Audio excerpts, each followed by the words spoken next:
I bet Paddy takes away from that fight and goes, okay, I need to fucking dial in. This is the time where I need to dial in, not get fat as fuck, and get skilled, get more skilled, because he has skills. Yeah. He knows how to perform. He's not bad. No, he has a lot of potential. Just needs to where is he gonna direct his energy? Is he gonna get better? Is he gonna get fatter? We'll see. UFC bantamweight contender Sean O'Malley has weighed in on Paddy Pimblett's controversial win against Jared Gordon at UFC 282. Pimblett remains unbeaten in his UFC career after getting the nod on Saturday night via a unanimous decision.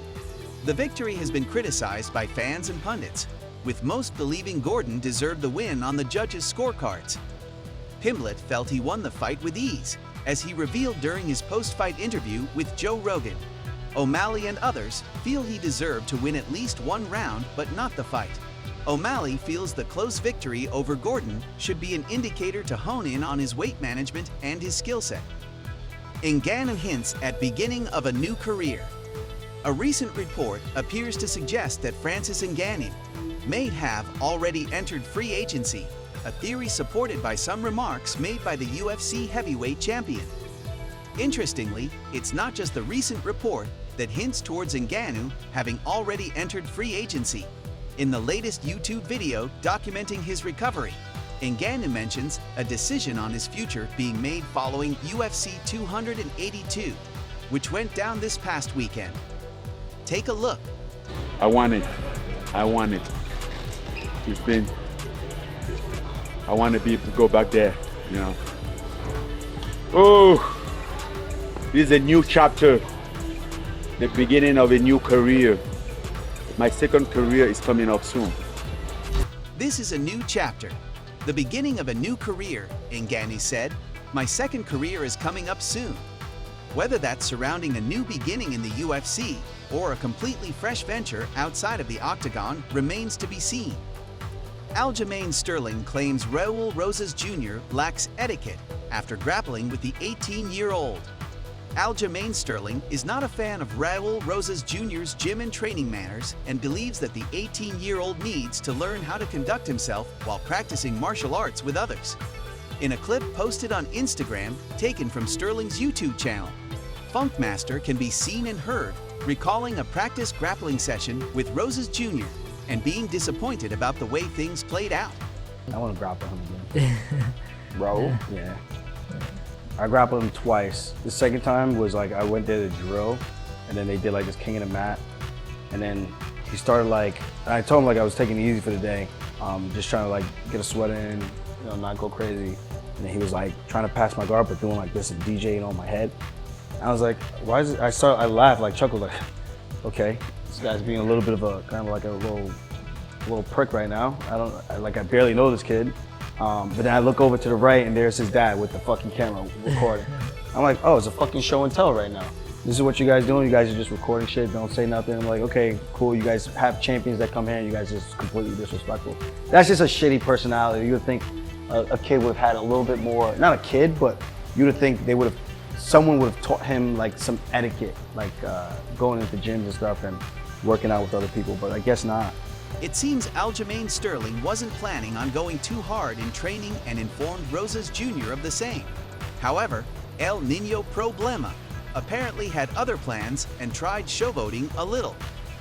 Ariel Helwani responds to Paddy Pimblett doubling down on podcast remarks.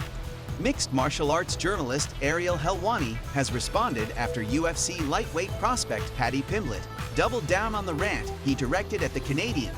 In an hour-long response, Helwani provided evidence and receipts in an attempt to outline lies that Pimblett had told.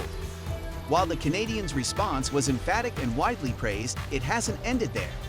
Pimblett subsequently continued to make the same accusations in interviews before making a reference to the saga during his post-fight interview at UFC 282. With that, Helwani once again took the time to respond and looked to disprove Pimblett's remarks during the latest episode of the MMA Hour, insisting that he won't let bullies win. Paddy did a couple other interviews, and the interviews were, obviously to promote the fight, he had to do interviews and whatnot, and I don't blame the journalist for asking. Maybe He could have said, you know, I'm not going to talk about this, or no comment, whatever. But that didn't happen, and that's fine. He's allowed to talk about whatever he wants. I just didn't like that he was doubling and tripling down on the lies, because I felt like I went above and beyond, you know, as he noted in others, an hour and 15 minutes trying to back up everything that was said, because I felt like that was important, because if you don't back these things up, these lies are going to continue and prevail, and that's not something that I think is fair and not something that I want. Khabib Nurmagomedov expects Islam Makhachev to defend title 5 to 6 times. Khabib Nurmagomedov foresees some history awaiting his star pupil and current UFC lightweight champion Islam Makhachev. Awaiting Makhachev for his debut bout as the new lightweight kingpin will be the current featherweight champion Alexander Volkanovski. The two will battle over pound-for-pound supremacy at UFC 284 on February 11th in Perth, Australia, and Nurmagomedov believes it will be the start of an epic, but not too lengthy, run at the top for Makhachev. Take a look at what he had to say in an interview with Red Corner MMA. После победы Ислама обсуждали с ним, сколько он планирует провести защит, как он видит свою карьеру в дальнейшем? Ну, я думаю, что как минимум 5 надо, может быть даже 6. Вообще 6 защит было бы вообще идеально. 6 защит это 6 боев, 3 года. Потом уже и спорт может человека покинуть, потому что не каждый человек может быть на пике. Не то, что не каждый, вообще никто не может долго оставаться в одном состоянии. Человеческая натура так Всевышний создал человека, что он становится сильным, потом слабым, он рождается, он сперва молодой, потом он старый. Мы все это понимаем, и я думаю, что цель 5 защит. The Eagle currently holds the title defense record of 3 at lightweight, tied with BJ Penn, Frankie Edgar, and Benson Henderson. Makhachev has been nearly flawless in his career, with only a single loss in 24 career outings and minimal damage taken in the octagon. Now it's time for our take. Is the UFC rigged, or is Dana White just a genius? After what was described by Dana himself as horrible, the results of this past weekend's light heavyweight title fight, where the bout ended as a split draw, within 30 minutes the UFC pulls a fight out of thin air and announces that #1 contender and former light heavyweight champion Glover Teixeira will fight #7 ranked fighter Jamahal Hill in a very weak UFC 283 card in Rio de Janeiro, Brazil. The two biggest fights of the night were already controversial. Everyone was questioning the only 2 results that went to the judges' table. Both results were deemed outrageous. Some even call it a robbery. This situation begs the question: is the UFC rigged, or is Dana White just a flat-out genius?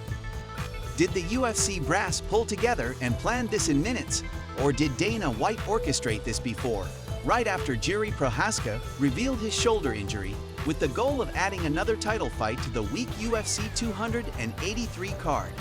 Let us know where you stand in all of this controversy in the comment section below. And thank you for listening to another edition of Our Take. Daniel Cormier wants Belal Muhammad to get the next title shot against Leon Edwards. Kamaru Usman is keen on settling his rivalry with Leon Edwards with a trilogy fight on the recently announced UFC 286 card in London next year. However, Daniel Cormier named another worthy contender in the 170-pound division who deserves an opportunity to fight for the title. Cormier believes that #4 ranked welterweight contender Muhammad has earned his shot at the welterweight throne should Usman not get an immediate rematch against Edwards. That's what I tap in on. If you're going to go there, you're going to have these fights. Their champion needs to be fighting, but I don't believe it has to be Kamaru Usman. I tap in on Leon Edwards having to be a part of the main event. I also tap in on Paddy Pimblett has to be on the card.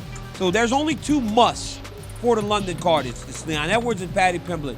And honestly, I would like Belal Muhammad to get his opportunity. If it ain't gonna be Kamaru Usman, Belal Muhammad is the guy that should be fighting for the belt. A case for remember the name to fight for the title can be made, considering that he is currently riding a 9-fight unbeaten streak. Who should get the title shot next, Muhammad or Usman? Let us know in the comments. That's all for today's video. If you want to know the latest UFC news, subscribe to the channel, hit the notifications bell, and click the like button so you don't miss any details about the upcoming fights. Thanks for watching. See you soon.